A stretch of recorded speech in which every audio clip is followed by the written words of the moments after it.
So today I want to just start by talking about Central Park. So Central Park, here's a picture of it. And Central Park is the highest valued real estate in New York City. And it sits in the middle of the busyness, the chaos, the muck, the rats, all of that's going on in New York City. In the very center of it is a place called Central Park. Is everybody familiar with that? Yeah. I'm going to give you some fun facts that you may not be familiar with. Okay, first off, Central Park is 843 acres. I asked somebody, well, how many acres do you think Central Park is? I don't know, 100, 150? 843 acres, 3.5 square miles. This is a big place. Okay, in it there's a full zoo, a full golf course, all right, 9,000 park benches, 25,000 trees, 58 miles of walking paths.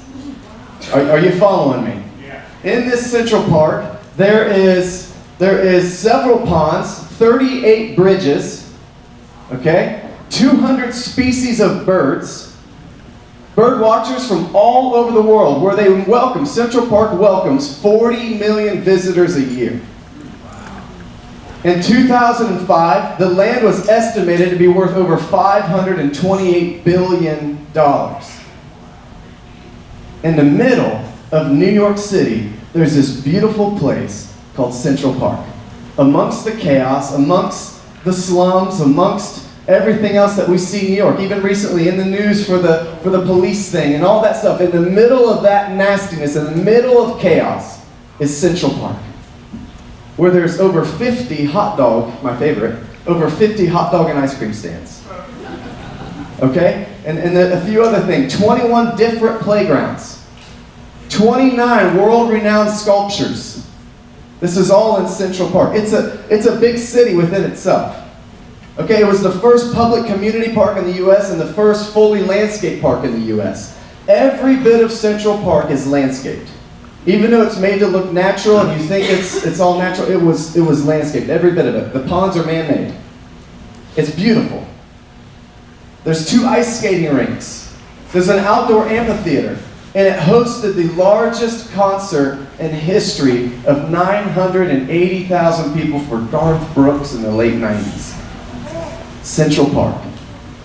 In the midst of chaos, in the midst of dirt, in the midst of drug dealing, in the midst of high pressures, high stress, economical things. I mean, you look at Wall Street, you look at all that stuff.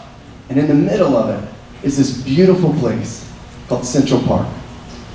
And if we could just look at everybody around us like Central Park, if we could be a church, what would a church look like? Who looked at everybody around them as somebody with value, somebody with gold in them, and somebody that had a Central Park that was ready to arise and be beautified into becoming the most powerful person on the planet. What would a church look like that was accepted of anybody, no matter what lifestyle they chose, no matter what they did or didn't do, no matter what sin they were involved in? Who was comfortable enough with our God to know that He's going to take care of them as they come in and say yes to Jesus?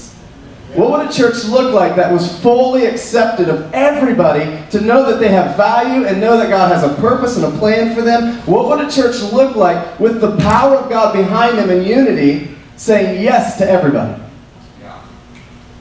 What would a people look like that took the pressures off themselves to control people, took the pressures off themselves to change people, took the pressures off themselves to fix everybody around them? It would be a beautiful Central Park, people coming into the alignment of the kingdom through God, not us. Amen. And there would be lasting fruit.